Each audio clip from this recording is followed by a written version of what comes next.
This episode of Nos Arietes is sponsored by Full Pull Wines, a Seattle-based wine retailer and proud sponsor of Nos Arietes since 2011. Full Pull was founded in 2009, is based in Seattle, and is owned and operated by longtime Sounders supporters. They offer the best boutique wines of the world to members of their mailing list, with special focus on their home, the Pacific Northwest.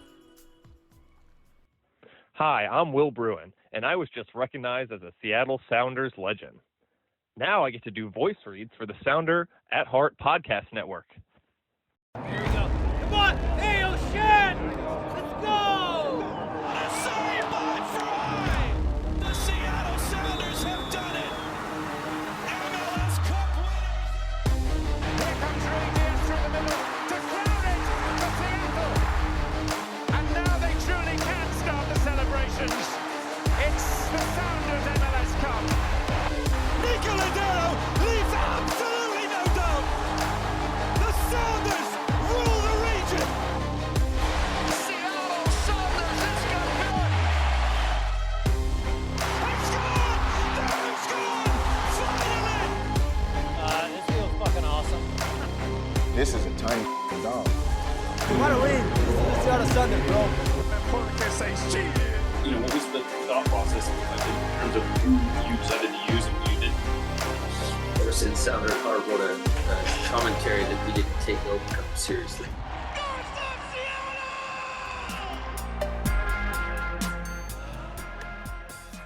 Welcome back to another episode of Nos Arietes. This is This Week with Nico. I'm Jeremiah Shan. I'm here with Niko Moreno as always. We are here at Long Acres. How you doing, Nico? Hey man, episode 3, I believe. Episode 3. Look at this. We're moving, baby. We are. We're moving here for you guys. Again, thanks for all your input, all your comments, supporting this new segment, new show, man. I'm excited. We are here. Kim Ki-hee is in town, is in the building. We have some news to go over. We got a win. We got a game to talk about, Jeremiah. We don't have to just come off the dome. We can actually talk about a game. We learned real things. The biggest is that the Sounders take a 3-1 lead into the second leg against Antigua in CONCACAF Champions Cup. It was not we may as well start there. Yeah. It was not a perfect performance by any stretch. Nope. I think the first half had a lot of sloppiness.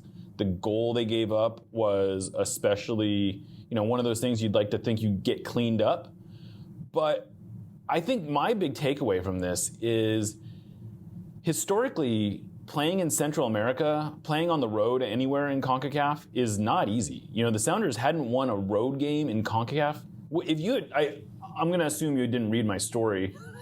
Do you know when the last time they won a road game in CONCACAF was?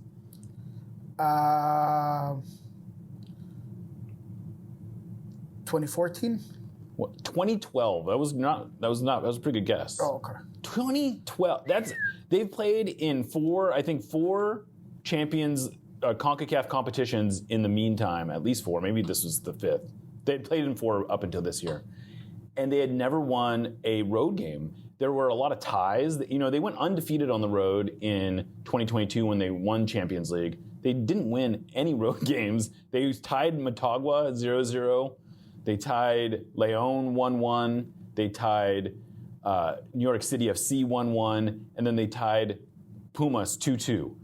And that just sort of illustrates going on the road, especially preseason. I mean, that's another thing. The Sounders had not played a competitive match before that one. Antigua had played 8 league games already. They were coming in flying.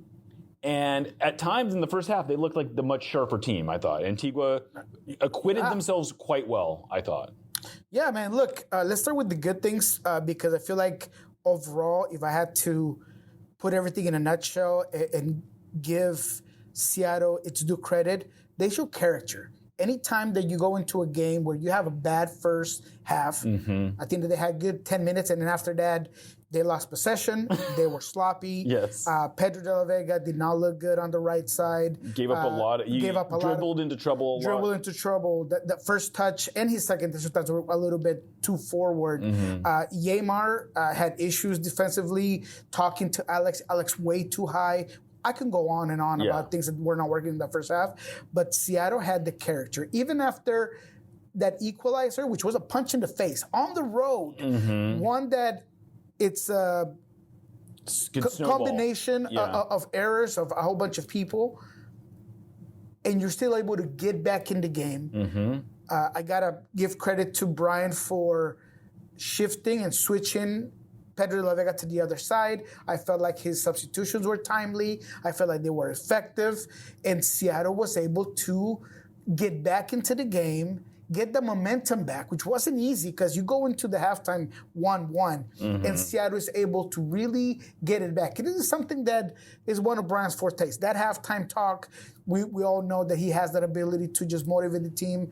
I feel like the tactics were a little bit more fluid. The team was a lot more direct at times, and they were able to create some opportunities.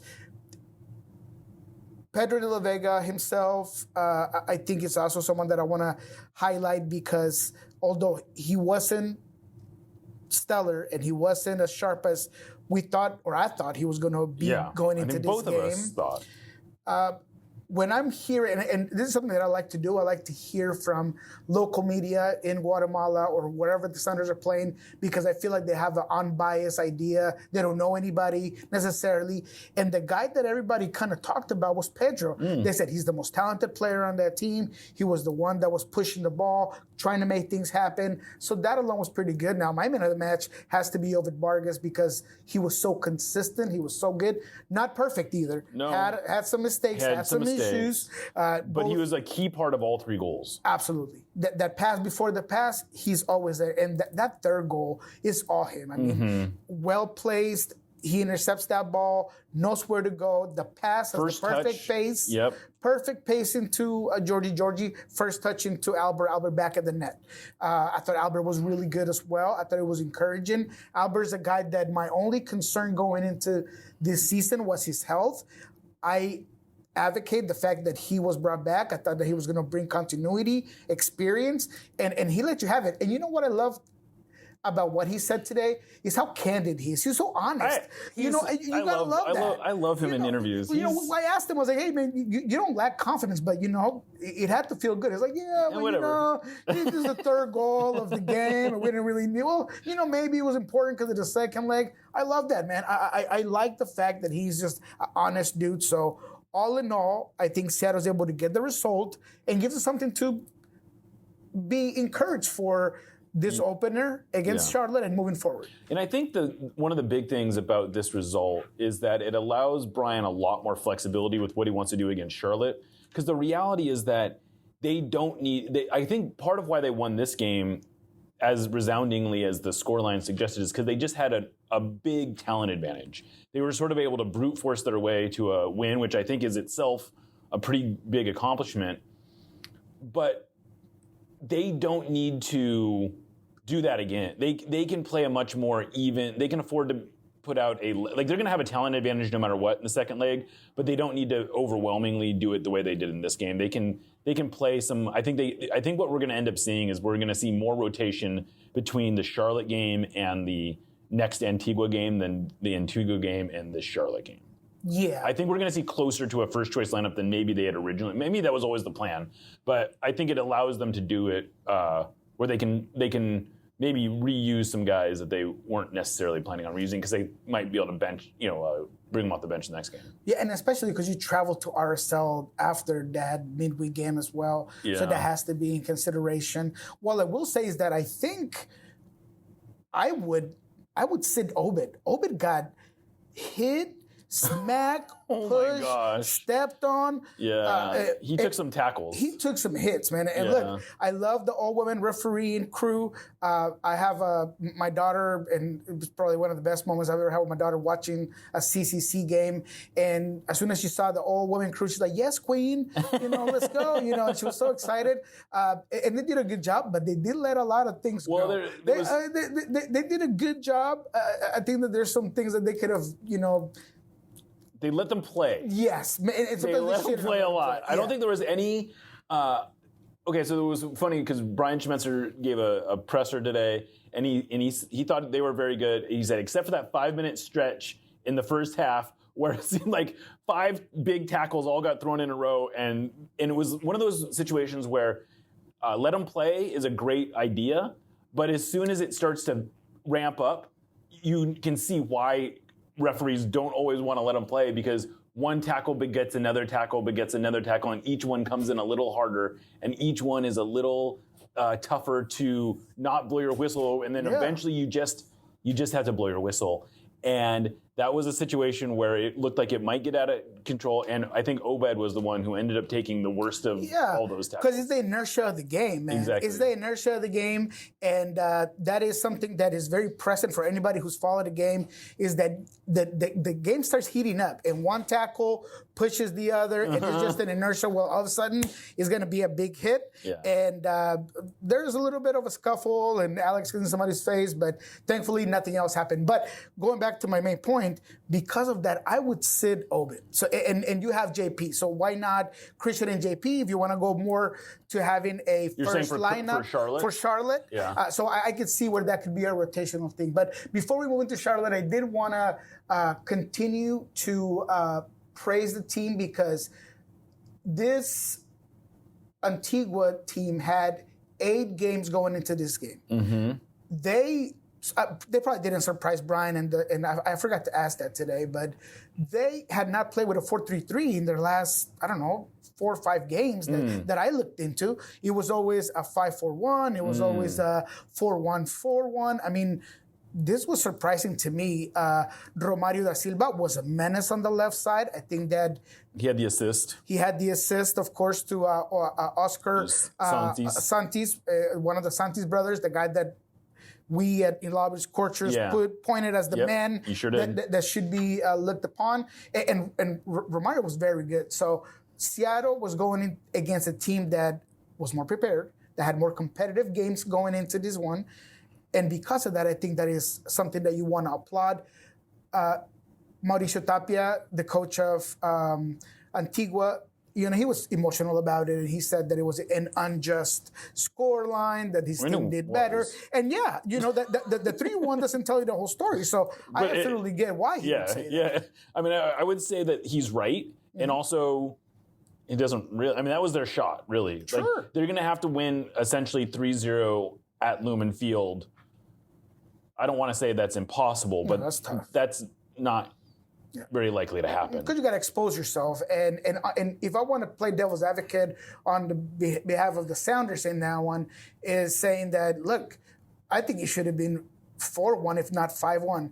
There's that there's a play in the 55th minute where Pedro already shifted to the left side, gets a pass from Obed, he gets through a defender, gets to the end line, and sets up Ferreira perfectly in front of goal, where Ferreira needs to do better. As the DP, I expect him to put that ball away. Yeah. And I mean DP talent. I'm not saying DP slot. I'm just saying that your big signing. And especially a guy that I believe at this moment in time is the best finisher in the team. He should have finished that. Yeah, and then there was another one where right after both Georgie and Albert came in, Albert found Georgie alone on the wing with a free kick. Georgie breaks down his defender, feeds Christian for a chance, almost similar, almost opposite side chance, and it gets blocked.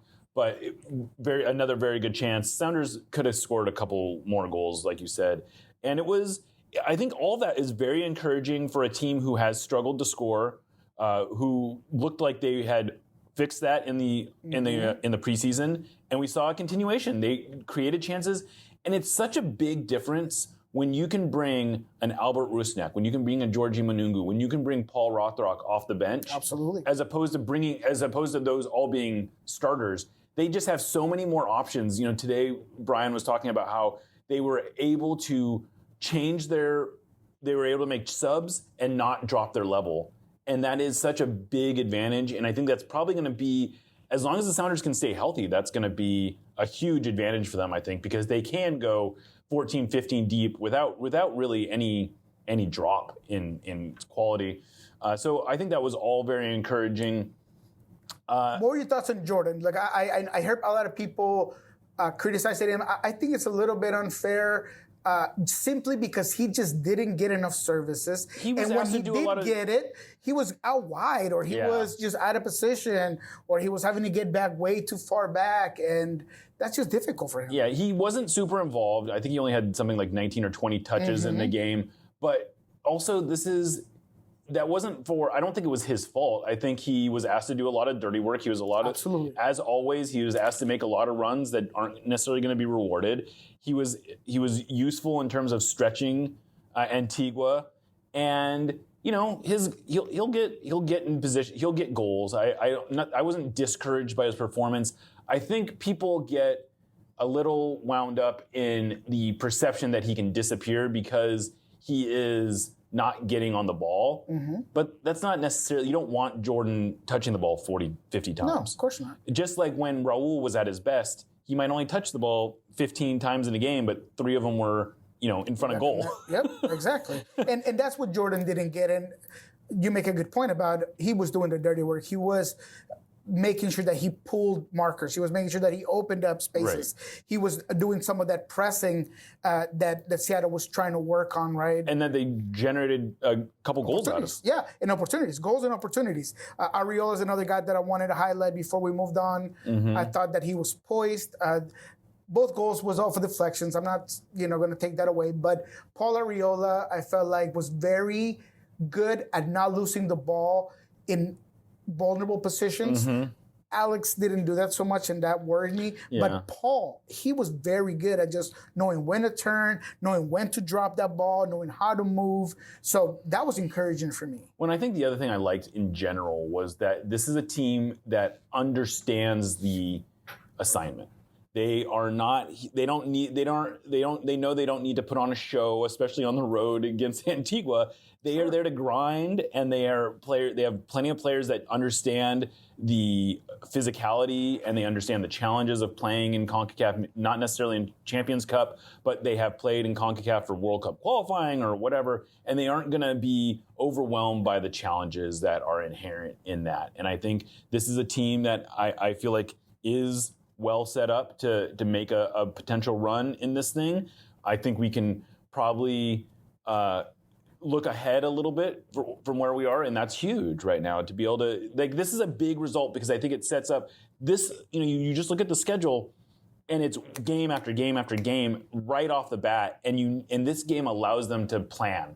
It allows them to take a breath, to say, okay, this is how we want to set up. Whereas if you have a result that's a little tighter, you can't quite do that because you have to be so worried about getting the next game. But that takes us into Charlotte a little bit. This is the season opener. Charlotte is about, they were kind of the Eastern Conference version of the Sounders in a lot of ways last year. They were a defense-first team. They didn't score a ton of goals. They had the goalkeeper of the year. But they also made some big additions this offseason. Anything you can tell us about some of those changes that they made? Look, obviously the big one was Wilfred Saha. He's the guy that is supposed to be the big-time signing for that team. I've talked to a couple of Spanish media members there in Charlotte, and they at first didn't even believe that Saha was going to go in. So that tells you enough about a guy that's played at the Premier level, that's going to be very good. I'm more concerned about the tower, the LeBron James-esque center forward that they have in Patrick Adjemang. That's the guy that I'm concerned about. That's the guy that's going to be pushing, that's going to be finishing, that's going to be giving you absolutely everything that you want out of a center forward, and he might give you some problems. So that is the setup. I also think that Dean Smith's a very smart coach, and he's going to have a very good game plan. He just saw this team play in Antigua, in Guatemala. It does give them some extra film. Give him some extra film, and I think that you got to give the edge to Dan Smith of just being able to really put together a good plan against Seattle. And I'll just remind people, Adjemang only recently sort of got into the national spotlight because he had a great year, and then he followed it up with a goal for the national team. But if you go back to the last time the Sounders played Charlotte back in 2023, Patrick Ajuman is the guy who scored that late equalizer late in the game. That's a 3-3, right? Yeah, it was a 3-3 game. Yeah. Exactly. Yeah. And he was sort of an unknown at the time. He was sort of like just this guy that they had drafted. And anyway, he is a handful. He is a big problem. They have a very good defense. Tim Ream is there. Tim Ream is there. Quality pedigree defender. They got rid of some dead weight that I feel like wasn't really helping this team in its cohesiveness. So I think that this group is going to be a lot tighter, a lot more fluid. The midfield, I feel like it's good enough to provide and get guys out wide. I think Pepe is his name. I forget the name of the winger, but they just have some quality guys. They really do. So this Charlotte team is not going to be easy. Honestly, I'm leaning on to the thought process that just a draw result would be a good result for Seattle. I know people want the goals. I know that they want that win. I mean, it depends. If you draw 2-2, I think people could get behind that. If you have a 0-0 game, I think you'll have a lot of frustration. But I mean, the Sounders, I think I think they're going to approach this game as a game they should win, and they should. Charlotte's traveling across the country. It's not an easy place for them to come. They are not a team that has a lot of experience in MLS. So these are all things the Sounders can use. Obviously, the Sounders are going to be on a short rest. I was surprised today. They had a real training session today. I kind of thought they might be doing a regen, but no, they are clearly approaching this game like they did not take the day off. I'll put it that way. And positive note is that there were no injuries. Everybody seemed to be out there. Yeah. I believe they came on late last night. I mean, it was mid-afternoon basically when they got here. Oh, really? So they got little to no time to rest, and now they're obviously training here today. What I will say, Charlotte's never beat Seattle, which, I mean, it's only 2 games that they've really played. But funny anecdote about the last time that they were here, I remember being all over that locker room trying to find Miguel Angel's number, which was the coach of the opening season for Charlotte. And they lose here in Seattle, and he's fired the very next day. All of that I did, trying to get this man's number, and then he was gone, never answered the phone after that.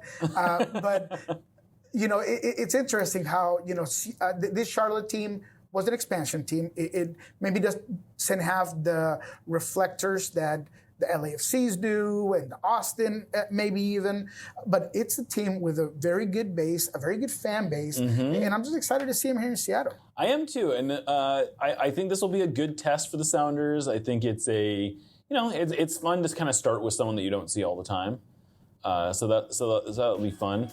Thank you for listening to the Sounder at Heart Podcast Network, which now includes Nos Arietes, Lobbing Scorchers, and the Cooler Guild.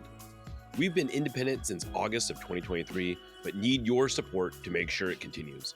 Although this podcast is free, it's only made possible by your continued support. Memberships start as low as $25 a year, which not only helps make podcasts like this one happen, but also gets you access to everything we produce. If you're able to support us at higher levels, starting at $75 a year, you gain access to a host of other perks, most notably entry into our members-only Discord, where the smartest, funniest, and most engaged commenters share their thoughts and ideas. To find out more, just visit sounderatheart.com and click the subscribe button in the top right corner. Thanks for listening.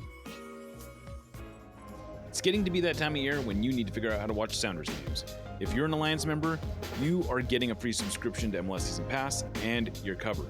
Similarly, if you're a T-Mobile subscriber, you're also covered. But if you're going to have to pay for one, you may as well give us some of that money. By using the link sounderatheart.com/MLS Season Pass, you'll help support independent media while also getting access to every Sounders game, every other MLS game, MLS 360, and all sorts of other content. Just to make things extra easy, we'll put a link in the show notes too. Thanks. Nos Arietes, admittedly, is not exactly known for our spicy takes, but that doesn't mean we want our food to be mild. Spice up your life with Hacks and Ferments. Handcrafted in Georgetown and made with the best local ingredients from across the Pacific Northwest, They specialize in unique small batch fermented hot sauces and vinegars. Haxon Ferments brings bold flavors and natural fermentation together for something truly special. Whether you're a heat seeker or just looking to elevate your cooking, you'll find something you love at haxonferments.com. That's HAXANFERMENTS.com. And right now, if you use the code SOUNDERATHEART, that's all one word, at checkout, you will get a free hot sauce with your order. Again, go to haxonferments.com, use the code SOUNDERATHEART at checkout for a free hot sauce with your order.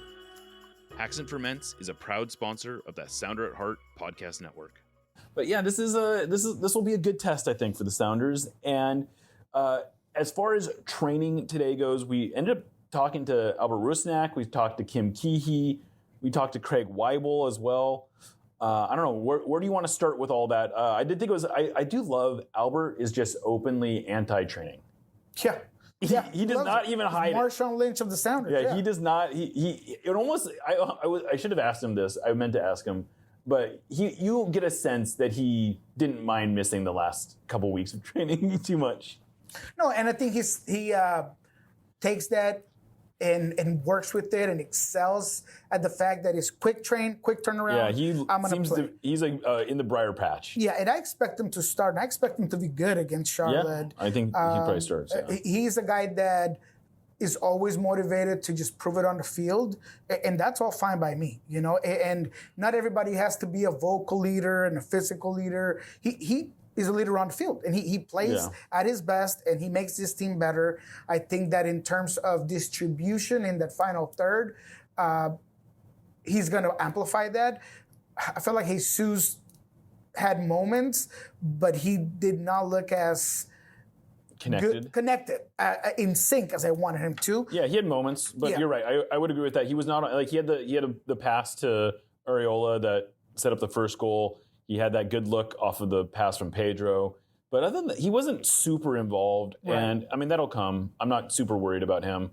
But, I'm excited to see Albert. I'm excited we might get to see some extended look at Georgie. That would be kind of exciting. I would hope so. I think he earned that. He definitely earned it. He was a problem. Mm-hmm. He was a problem. It was funny. We asked Albert about him, and he said, our goal is always to get him out in isolation. And I just knew after 70 minutes that that Antigua defender wasn't going to know what was coming. No, that guy is a problem right off the bat. I mean, he Tasmanian Devil on that side, just all over. He's. He almost gets an assist. Right, his first touch, which is of getting in, and then of course the movement, the ability to just break down a defense, and you could tell that fullback completely gave him a lot of cushion. Once he saw the speed, he's like, man, I'm not getting forward that much. It's 2-1. Let's just keep it that way. Yeah. But he's always going to be able to get behind you. So that's good. I did want to mention the fact that you talked about players in. Biel was the guy that I wanted to remember. Okay. They do retain him. But one that I'm interested to see is former Portland, Eric Williamson. That's going to be a guy that I feel like is going to be an impact player. I'm guessing he'll start in this one. I'm not really sure. But he's a guy that I'm interested to look at in terms of this team. Last scene in Seattle, sarcastically clapping in Obed Vargas's face after he was red carded. I remember that. Which I would hope. I'm sure Sounders fans will remember that. They'll probably give him a good greeting. He'll get a nice little welcome. Exactly. For some reason, that bugged me so bad because he had just come into he didn't do anything to draw the red card. He's just being a punk. And Obed really didn't do anything wrong to deserve the red card. People remember he got red carded for basically throwing his hands up for 50 feet away from the referee, and the referee just decided he didn't want to have any, even though he had let a ton of dissent go. We don't need to get into all this, but it was one of those things that drove me crazy. But yeah, we talked to Kim Keehee today. He was all smiles. He seemed to be in a great mood. He made it very clear that the reason he came back here is he just loved Seattle. His family liked it. He wanted to be part of this. He talked a lot about bringing trophies. Mm-hmm. This is a guy who wins everywhere he goes. And you can tell we were told that he's probably 2 or 3 weeks away from being able to get on the field for the Sounders. But he's not going to be a distraction in the locker room. Players seem to really like him.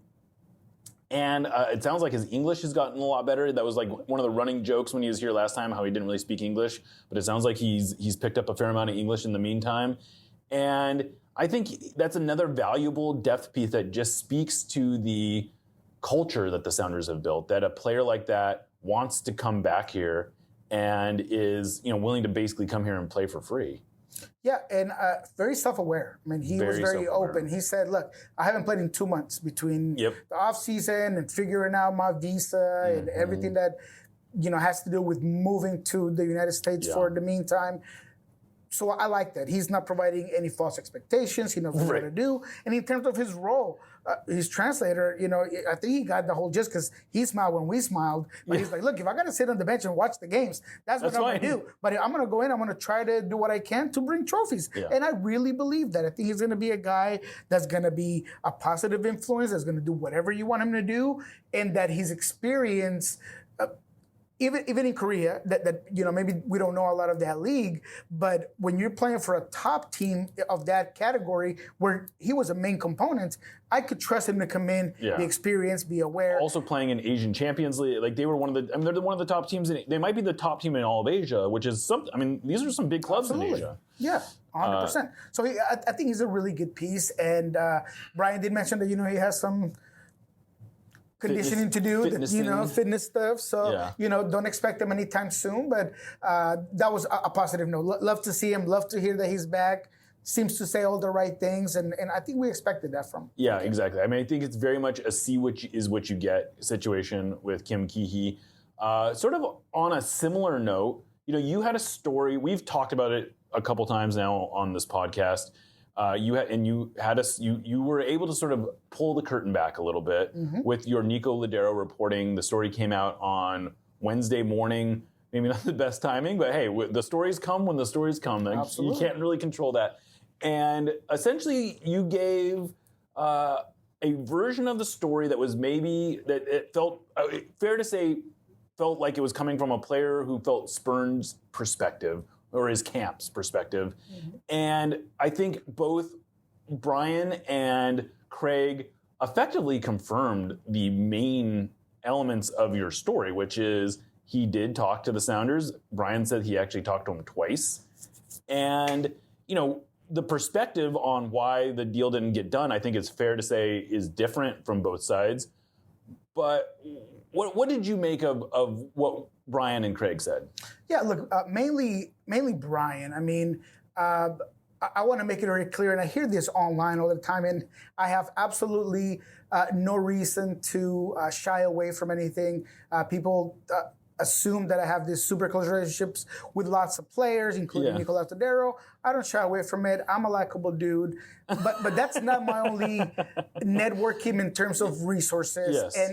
And I've been doing this for, I think, 12 or 13 years. I've met a lot of people. I made a lot of connections. So this was well-resourced. It wasn't just one, just to put that out there. Well, and I think, and I should say, and I don't think it needs defending. No one is challenging the facts of your story. No. I think the only dispute might be from Brian's perspective, the characterization of the Sounders' position. Exactly. And that is all that I wanted to kind of touch on when it comes to Brian. He was pretty straightforward. I asked the question because I needed to ask it. Me and Brian have a relationship in which I don't know if he thinks I don't like him. I will be very straightforward with him. I like him. I've always been... I think you have a very healthy, sometimes adversarial relationship. Absolutely, man. Like a big brother or like a cousin that lives somewhere else and then you just banter. But I'm always going to be straightforward. And this story needed to be told, needed to be said. People thought about it, right? When you're thinking about Nico moving to Houston, the first thing people were saying was like, why not Seattle? Exactly. So I think it would be a story had to be said. I totally agree. And if we aren't reporting that, I don't know who else is. And it just becomes what does everyone do? How does this not come? If Nico's on the market, how is he not in Seattle? And this is the explanation. And I think from the Sounders' perspective is that they just didn't really see a role for him. They feel like their roster is maybe not totally set, But the degree that it's not set, they're not looking for another veteran presence. They're looking for someone who is a younger player who is going to compete for minutes from the other side of the roster. They don't necessarily need another, I think you could have figured out a way to get Nico Lodeiro into this roster, but I can also appreciate how the Sounders are saying we don't need more competition for Pedro, Jesus, and Albert. We need competition for other spots, and we need it to be players who are going to be around for a long time. And for whatever reason, I think they just didn't feel like Nico, from a roster building perspective, fit. There's another version of that story, though. But to your point, and do not let this get past you, Brian, and this is just me, again, this is my opinion in terms of me and his relationship. He did not say the name Burnell.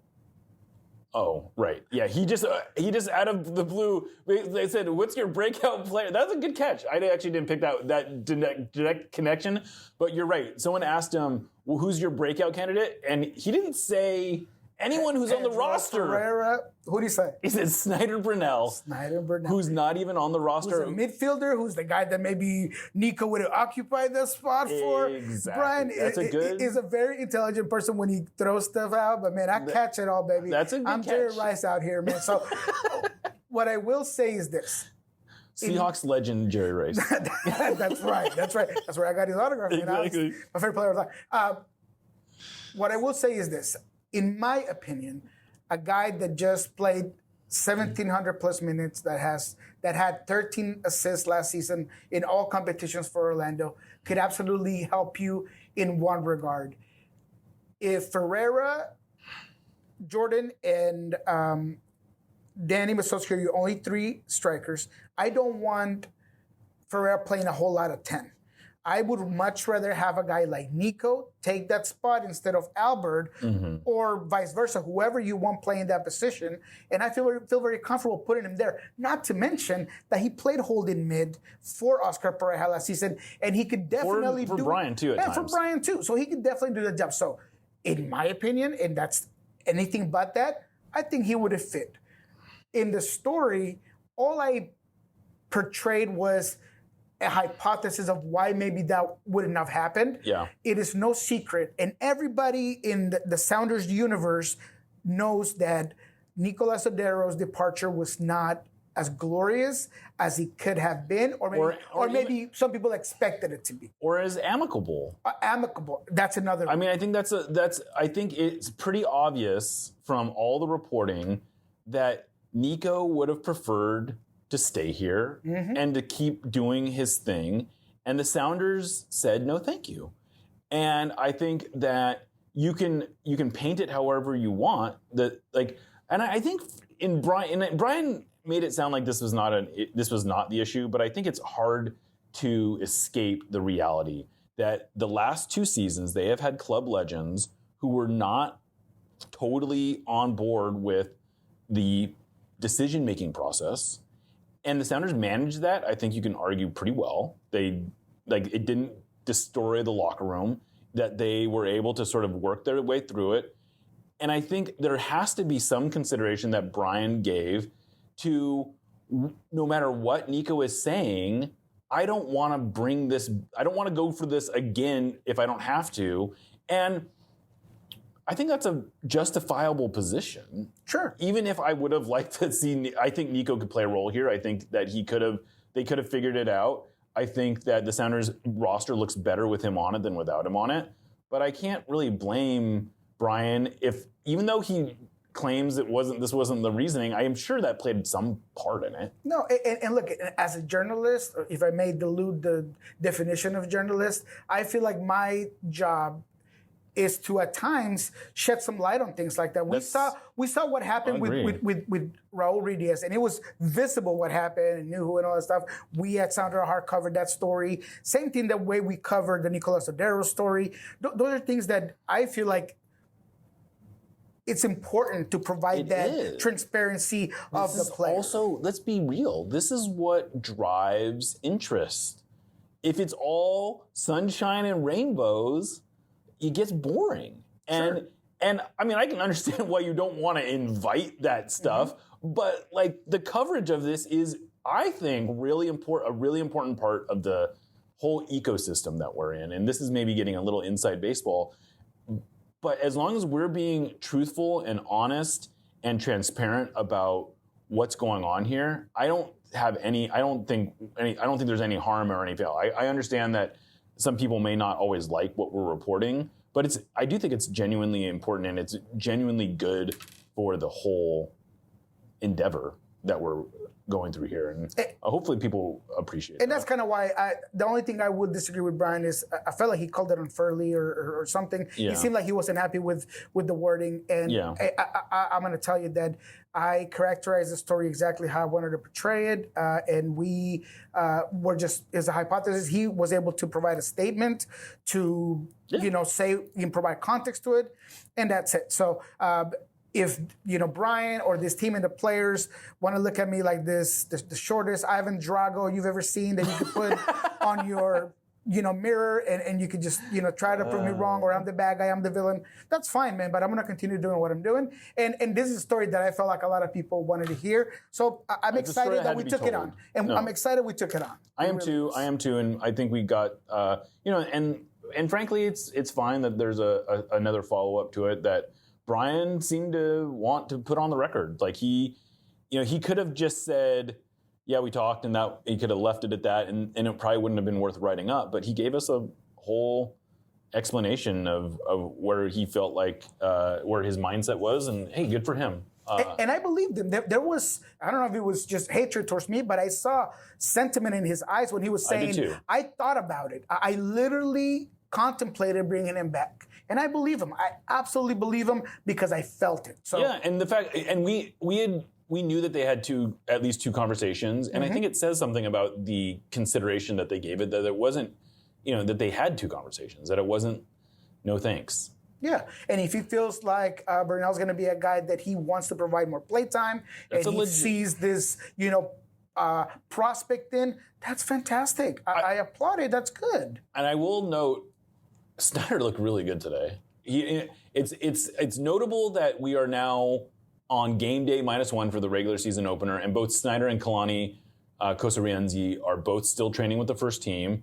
I don't see everything I've heard is that they are not going to sign them right away because they don't have to. That's literally the only reason, is that they don't have, the MLS rules allow them to play this out longer if they want, and it sounds like the Sounders are happy to let it play out a little longer and not tie their hands unnecessarily. But him talking about Snyder unprompted today is the clearest sign yet that they are eventually going to sign him, probably sooner than later.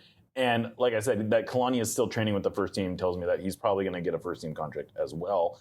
But I guess that they haven't speaks to their depth, and that sort of brings us back to where this all started, which is this team looks like it can handle multiple competitions, and man, they are going to get tested these first 2 weeks of the season. We go at Antigua, home to Charlotte, home Antigua, at RSL, on the road. No, I guess home against Cruz Azul, and then who do they play? And then they go at Cruz Azul, then whoever they play in week 3, and then at Cruz Azul. Is it LAFC? It might be LAFC. Oh my God, it's like.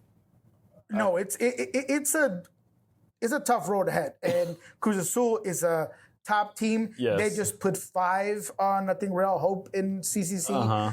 They are very talented. They got a lot of firepower up top, so that's a difficult game.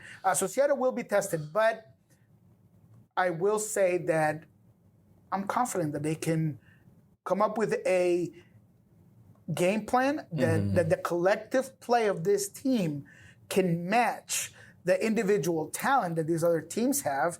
And going back to your point on how important the 3-1 was here at Antigua, now you're able to maybe rotate and give some guys some time to rest for that game here at home against Antigua, and then you go to RSL, a place where you've never won.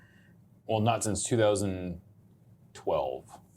Imagine that. So that is a long time. I feel like that's a rivalry that maybe lost some heat and stuff like that. And now I feel like I hope that Seattle's going to go in there trying to win. You know what's crazy about whenever they play Real Salt Lake, I feel like it's always these short rest games.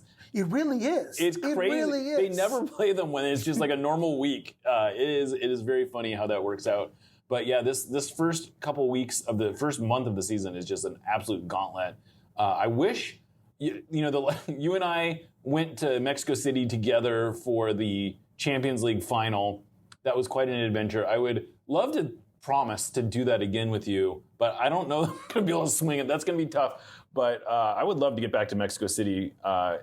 They might get another shot at playing in Mexico City if they advance. It might be Cruz Azul. I mean, if we go through, if we 100% play Cruz Azul in the next round, but then after that, I think we might play America as one of the teams that they could potentially play. So this is going to be. We might hold out for America, maybe. Because I might try to swing it for America because Estadio Azteca. I mean, it's either America or Chivas, right?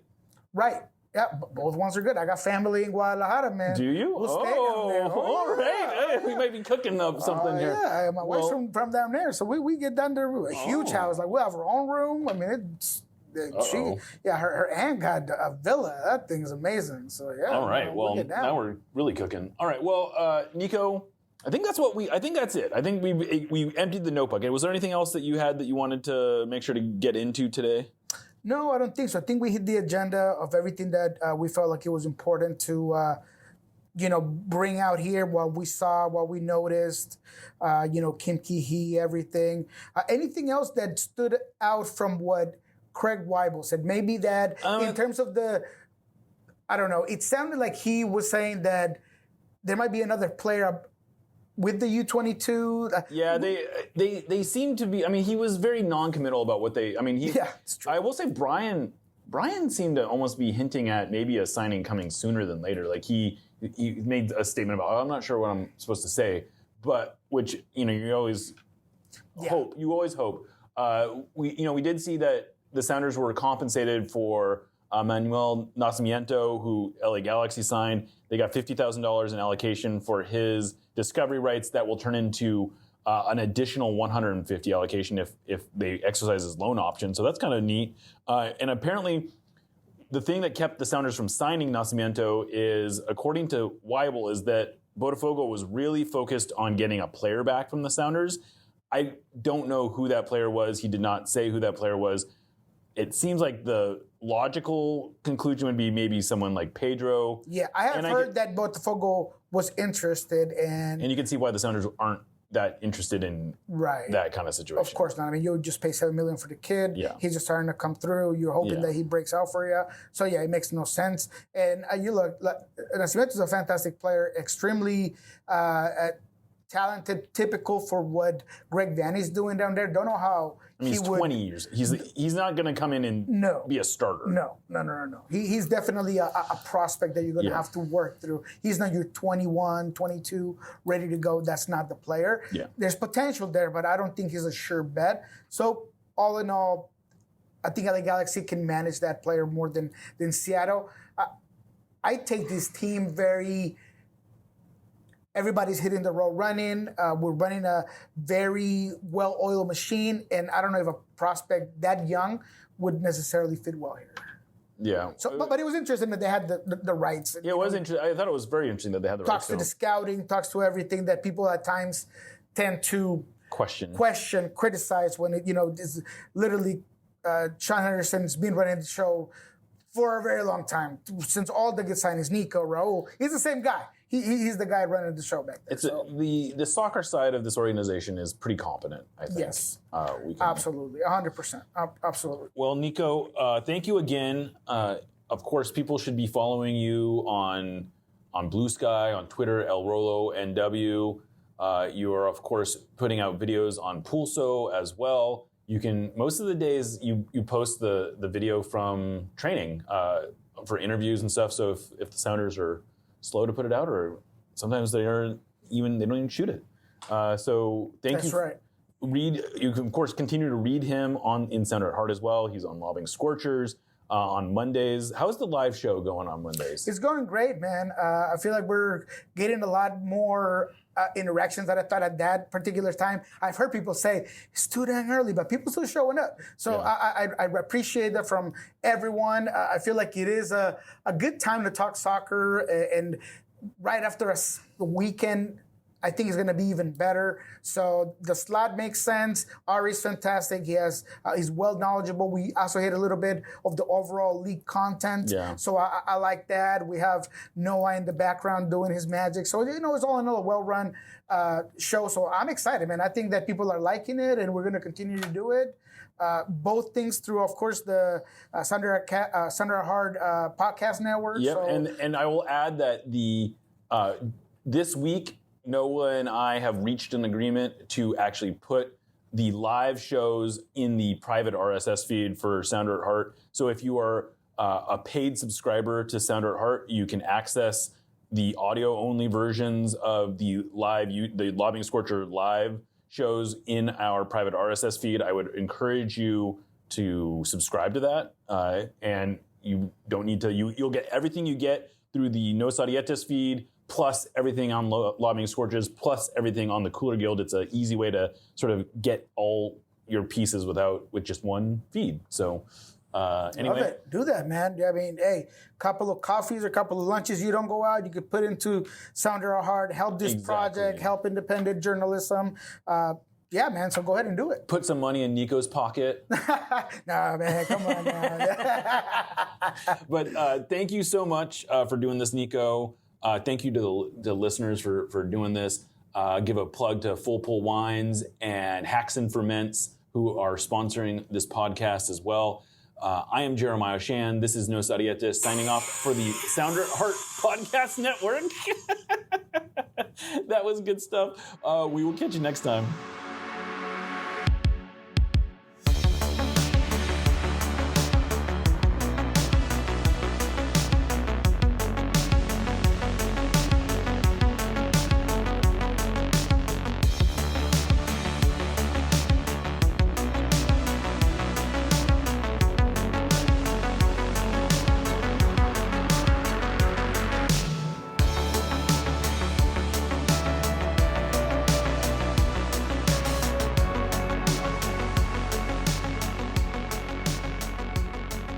We love you. Let's win another one!